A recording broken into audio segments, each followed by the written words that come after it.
James Harden is a very good offensive player. I know it's not the prettiest thing to watch, but as far as one-on-one goes, it's impressive what he does with the basketball. The way he can get by his defender, the way he can shoot with range, the way he can create his shot, the way he can get to the free throw line. Those are all characteristics of phenomenal offensive talents, and he's a phenomenal offensive talent.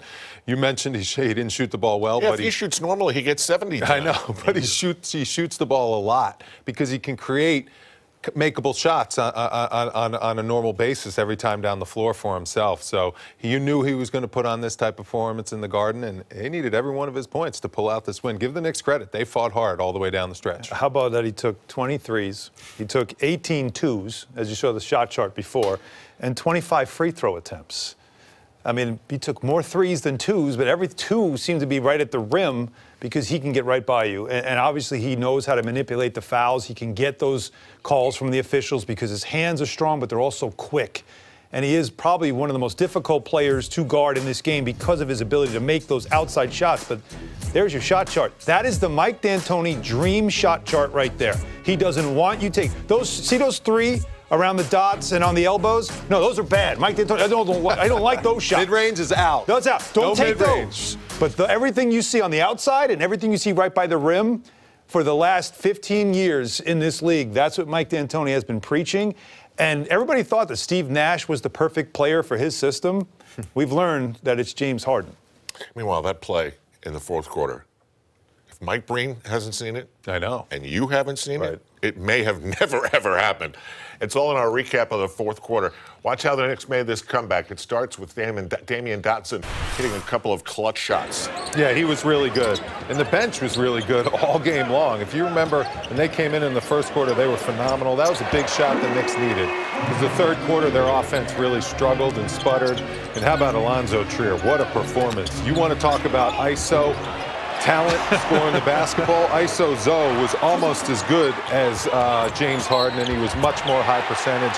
That was the big bucket that cut it to 2, 101.99 after the free throw. Here comes James Harden, though, with Mitchell Robinson on him. Gets to the basket. So I did not think that was continuous. He gets the hands right through, but here's the free throw. And now watch this. Yeah, watch this. What is this? So Gordon hands it off. Tucker's thinking I'm on defense. Tucker thinks he's on defense. Oh, my goodness. Total brain cramp. A total brain cramp. Incredible. It worked out for him on Knicks' next possession. Look at Trier. Cuff it. Love it. And the finish. Buckets. That was impressive. Trier. Here's the possession here. Now, you don't want Harden getting the ball. Tim Hardaway Jr. just hugging him. Trier goes under the screen. It's just that got a little box. That put the Rockets up, too. So the Knicks have a chance with 10 seconds left, plenty of time. Down 2. I thought they should have gone for a 3.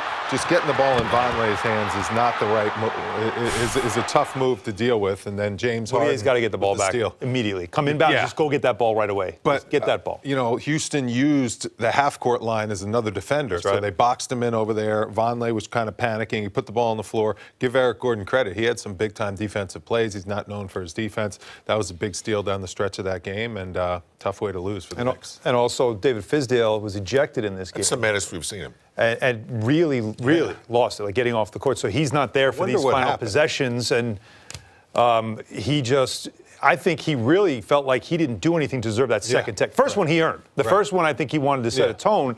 The second one, by his reaction, he couldn't understand why was he getting a tech getting thrown out. He wanted to be part of this game. He wanted to see this game through, especially because his team was battling back. So it's going to be interesting to see what he has to say or if he wants to say anything about that situation. This game tonight was not Kobe Bryant's 61, Michael Jordan's 55. This was just not that spectacular by James Harden tonight.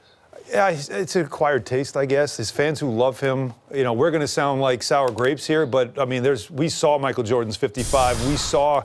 I covered Kobe's 61. I was baseline for that game. It was just spectacular.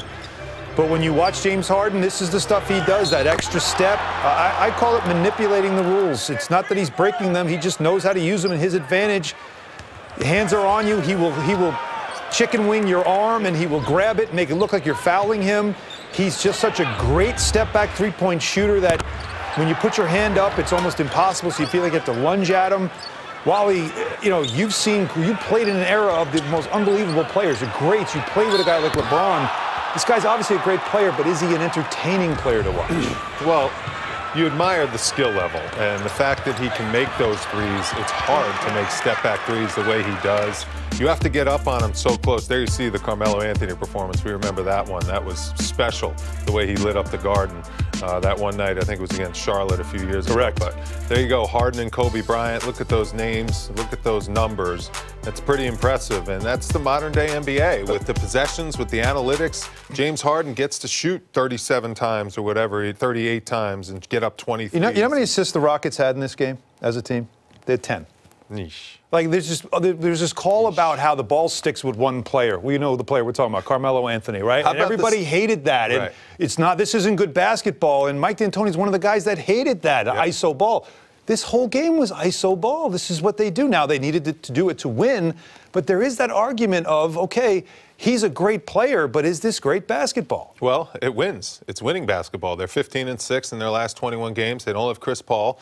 They don't have Clint Capella. They're roll big, and they don't have their other facilitator and ball handler. So they got to put the ball in James Harden's hands every single possession and say, go win us games. And he's doing it. So Mike D'Antoni coaches to his system, coaches to his personnel, and it leads to winning basketball. And, hey, some of these numbers I didn't ask you if it's winning basketball. I asked you if it's entertaining. As a guy who his whole life played the game.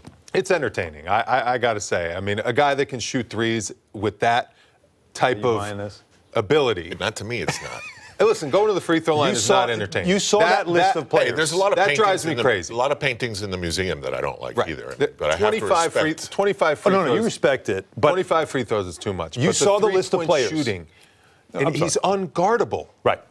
That's the part you have to admire. You have to be on him like glue, 28 feet from the basket, and he'll dribble right around you if you do that. Adrian but that's Dantley how you have to defend him. Didn't Adrian Dantley do the same thing? Well, he did it from 3 feet fouls away. And fouls and fouls. he was posting up all the time. Yeah, but well, it's true. Instead, this is from 3. But that list of names you saw of the greatest performances at the Garden, I remember every single one of those games. They were all spectacular. This one was a fun game to watch, but I wouldn't put it at the same level as Kobe's. This was a ho-hum game for Harden. And he only went for 61. Okay, we were talking in the final timeout, Alan and I, undrafted, and a 31-point game. I don't know how often it's happened, but it can't be very often. No, we're going to have to look this one up. Somebody that scores 30 as an undrafted rookie. Now, you might have been undrafted maybe 5 years into your career you do it, but as a rookie, and I feel like we saw him after the hamstring injury. And that you saw when he came back, and some people said, oh, he signed the contract, the league figured him out, he's not as good as people thought he was. No, he's as good as you thought he was. He can get to the basket. When his legs are under him and now they're back, these last 3 games that he's played, he has looked like the strength is back, and that's the player we saw early this season that captured everybody's imagination as this guy that went undrafted. And Wally, I think what we've learned about Alonzo Trier is he is a legit scorer. Yes. Absolutely. 10 rebounds, too. Throw that in. I just think you can see his legs are under him, the explosiveness is back. Right. And when you're a guy like that who relies on your athleticism, your ability to get separation and space like James Harden to create your shot in a one-on-one situation, to blow by your defender like he did at the end of the game, to make all those key plays, you need to be healthy. Now that he's healthy, it's good to see what he can do. And, hey, I said it early in the pregame, I used to love going and playing in games like this, because if you're a scorer, you start looking up at that scoreboard and you see James Harden going off and you see not too many people playing defense out there, and you say to yourself, I'm going to go get buckets, and that's what Alonzo Trier did tonight. Well, the last minute of this game was absolutely crazy, and it included a play that defied description. Here's what happened. Eric Gordon on the inbounds after an Alonzo Trier hoop, and then madness ensues. Watch Vonleh. He doesn't even know what the heck to make out of it. Well, Gordon goes to inbound. Are we on defense, offense? What's this? Tucker's guarding him. He was guarding him. Touched it twice. I don't understand what that was supposed to be. Now, he's mad. Gordon's mad. D'Antoni's going crazy on the sidelines. None of it made sense. When you ask, what do you think happened there? I have no idea what happened there.